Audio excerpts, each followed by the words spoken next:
అందరికీ నమస్కారం అండి. కిన్నెర సాని ఛానల్కు అందరికీ స్వాగతం. తెలుగు చలనచిత్ర పరిశ్రమ నుండి విశ్వసనీయ వర్గాల వారు అందించిన సమాచారాన్ని ఈరోజు ఈ వీడియో ద్వారా మీతో పంచుకోబోతున్నాను.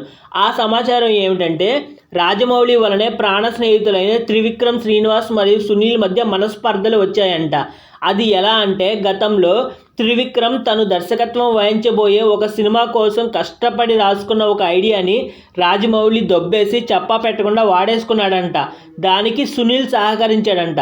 అందుకే త్రివిక్రమ్ మరియు సునీల్కు మనస్పర్ధలు వచ్చాయంట. అదేంటి, త్రివిక్రమ్ ఐడియాను రాజమౌళి కొట్టేయడం ఏంటి, సునీల్ సహకరించడం ఏంటి అని ఆశ్చర్యపోతున్నారా? ఇలా నేరుగా చెప్తే మీకు అసలు విషయం అర్థం కాదండి. ఇది అర్థం కావాలంటే మినిమం డిగ్రీ అయినా చదివి ఉండాలి. అసలు ఏం జరిగిందంటే, 2007వ సంవత్సరం అక్టోబర్ నెలలో మహేష్ బాబు నటించిన అతిథి సినిమా విడుదలైంది. 2008వ సంవత్సరం ఏప్రిల్లో త్రివిక్రమ్ దర్శకత్వంలో పవన్ కళ్యాణ్ నటించిన జల్సా సినిమా విడుదలయ్యింది. ఈ రెండు సినిమాల తర్వాత త్రివిక్రమ్ మహేష్ కాంబో సెట్ అయిందనమాట. అతిథి సినిమా విడుదలైన నెల రోజుల ముందు రామ్ చరణ్ నటించిన చిరుత సినిమా విడుదలైంది. చిరుత విడుదలైన తర్వాత రామ్ చరణ్ రాజమౌళి కాంబో సెట్ అయింది. కలేజా సినిమా చిత్రీకరణ, మగధీర సినిమా చిత్రీకరణ ఇంచుమించు ఒకేసారి మొదలయ్యాయి. అయితే కలేజా సినిమా చిత్రీకరణ బాగా ఆలస్యం అయిపోయింది. మగధీర సినిమా చిత్రీకరణ మాత్రం శరవేగంగా జరిగిపోయింది. కలేజా సినిమాలో త్రివిక్రమ్ ఏం చేశాడంటే, ఒక హాలీవుడ్ సినిమాలో ఒక చిన్న పాప పాత్రను ప్రేరణగా తీసుకుని రావు రమేష్ పాత్రను మలిచాడు. ఆ హాలీవుడ్ సినిమా పేరు అపోకలిప్టో. చాలా అద్భుతమైన సినిమా. కొలంబస్ అమెరికా గడ్డ మీద అడుగు పెట్టడానికి కొన్ని గంటల ముందు జరిగిన కథ.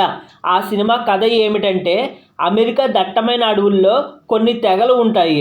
అందులో ఒక ధనిక తెగవారు ఒక చిన్న తెగ మీద దాడి చేస్తారు. మన తెలుగు వారికి బాగా అర్థమయ్యేలా చెప్పాలి అంటే, ఒక పెద్ద కులం వాళ్ళు చిన్న కులం వారిపై దాడి చేసి ఆడవాళ్లను పిల్లల్ని చంపేసి మగవాళ్ళని మాత్రం బంధించి వాళ్ళ ఊరికి తీసుకుని వెళ్తుంటారు. వాళ్ళ ఊరికి తీసుకువెళ్ళి నరబలి ఇవ్వాలి అన్నదే వాళ్ళ ప్లాన్. ఆ బందీలలోనే హీరో కూడా ఉంటాడు. వాళ్ళని బంధించి ఊరికి తీసుకువెళ్ళే సమయంలో ఒక పాప ఎదురుపడి వాళ్ళని చూస్తుంది. హీరోని చూడగానే ఆ పాపలో ఏదో శక్తి ఆవహించి భవిష్యత్తు చెప్పడం మొదలు పెడుతుంది. ఆ పాప ఏం చెప్తుందంటే, హీరోని మీరు నరబలి ఇవ్వలేరు, మీ నుంచి హీరో తప్పించుకుని పారిపోతాడు, హీరోని పట్టుకోవడానికి మీలో 7 అతని వెంటబడతారు. ఆ 7లో ఒకడు పాము కాటికి చచ్చిపోతాడు, మరొకడు బ్లాక్ ప్యాంథర్ దాడిలో చచ్చిపోతాడు, మరొక 2 తేనెటీగల దాడిలో చచ్చిపోతారు. చివరిగా హీరో పన్నిన ఉచ్చులో పడి ఆ విలన్ల నాయకుడు బలైపోతాడు. 2 మాత్రమే మిగులుతారు, హీరోని ఏమీ చెయ్యలేరు అని హీరోకి ఎలివేషన్ ఇస్తుంది. ఆ పాప అలా చెప్పేటప్పుడు విలన్లు ఎవ్వరూ పట్టించుకోరు, చూసే ప్రేక్షకులు కూడా పట్టించుకోరు. కానీ సినిమా ముందుకు సాగే కొద్దీ ఆ పాప గుర్తుకు వస్తూనే ఉంటుంది. ఎందుకంటే ఆ పాప చెప్పింది చెప్పినట్లు జరుగుతుందన్నమాట. ఆ పాప పాత్రను ఇన్స్పిరేషన్గా తీసుకుని త్రివిక్రమ్ శ్రీనివాస్ రావు రమేష్ పాత్రను రాశాడు కలేజా సినిమాలో. ఆ రావు రమేష్ కూడా క్లైమాక్స్లో ఇలానే హీరోకి ఎలివేషన్ ఇస్తూ ఉంటాడనమాట.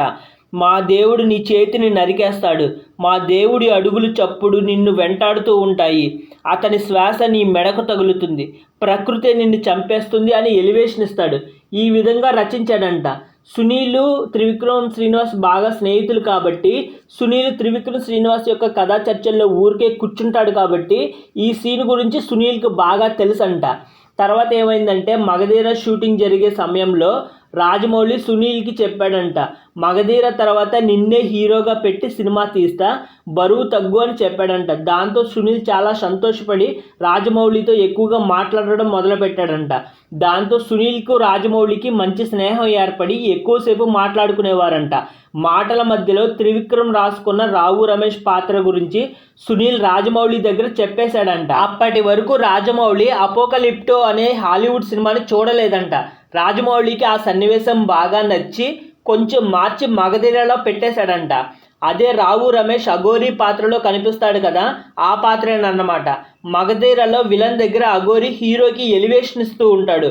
మీ శత్రుత్వాన్ని ప్రకృతే ముందు పసిగడుతుంది, పక్షులు జంతువులు భయపడి పారిపోతాయి, సూర్యుడు మేఘాల వెనకాల దాక్కుంటాడు అని ఎలివేషన్ ఇస్తాడు కదా, అదేనన్నమాట. త్రివిక్రమ్కు ఒక్క మాట కూడా చెప్పకుండా రాజమౌళి వాడేసుకున్నాడంట. మగధీర విడుదలయ్యేసరికి కలేజా ఫస్ట్ హాఫ్ మాత్రమే షూటింగ్ పూర్తయింది. మగధీరలో ఆ సన్నివేశాన్ని చూసి త్రివిక్రమ్కు బుర్ర పాడైందంట. అసలు ఏం జరిగింది, నేను రాసుకున్న సన్నివేశం ఈ సన్నివేశం ఒకేలా ఎలా ఉంది, పైగా ఆ పాత్రలో రావు రమేషే ఉన్నాడు అని ఆలోచించగా ఆరా తీయగా సునీలే లీక్ చేశాడని తెలిసిందంట. అంతే, త్రివిక్రమ్ సునీల్తో గొడవ పెట్టుకుని ఇంకెప్పుడు నాతో మాట్లాడుకు, నీ నీడ కూడా నాకు కనపడడానికి వీల్లేదు అని తెగేసి చెప్పాడంట. సునీల్ తప్పైపోయింది, క్షమించమని ఎంత బతిమలాడినా త్రివిక్రమ్ కరగలేదంట.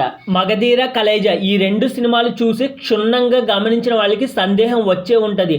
అదేంటి త్రివిక్రమ్ ఇలా కాపీ కొట్టేశాడంటే రాజమౌళి దగ్గర అని సందేహం వచ్చే ఉంటుంది.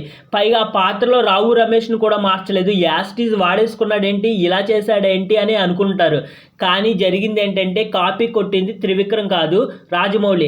హాలీవుడ్ సినిమాలోని ఒక సన్నివేశాన్ని త్రివిక్రమ్ కాపీ కొట్టి రాసుకుంటే దాన్ని చెప్పా పెట్టకుండా రాజమౌళి వాడేసుకున్నాడు అనమాట. జరిగింది ఇది. అందుకే కలేజా సినిమా సెకండ్ హాఫ్లో సునీల్ని తీసేసి అలీని పెట్టుకున్నారు.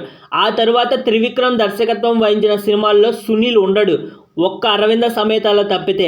అరవింద సమేతలో కూడా సునీల్ పాత్ర ఏదో ఉండాలి కాబట్టి ఉంటుంది, ఆ పాత్రకు అంత వెయిట్ ఏం ఉండదన్నమాట. ఆ విధంగా సునీల్ తన తొందరపాటుతో స్నేహాన్ని చెడగొట్టుకున్నాడు. ఇప్పుడు మాట్లాడుకుంటున్నారు కానీ అంతకు ముందులా అయితే లేదు వ్యవహారం. ఇది ఫ్రెండ్స్ జరిగిన తంతు. నేను ఇచ్చిన సమాచారంపై మీ అభిప్రాయాలను తెలియచేయండి. అలాగే వీడియో నచ్చితే లైక్ చేసి షేర్ చేయండి. కిన్నెర సాని ఛానల్ని సబ్స్క్రైబ్ చేయడం మర్చిపోకండి. ధన్యవాదాలు. Thank you.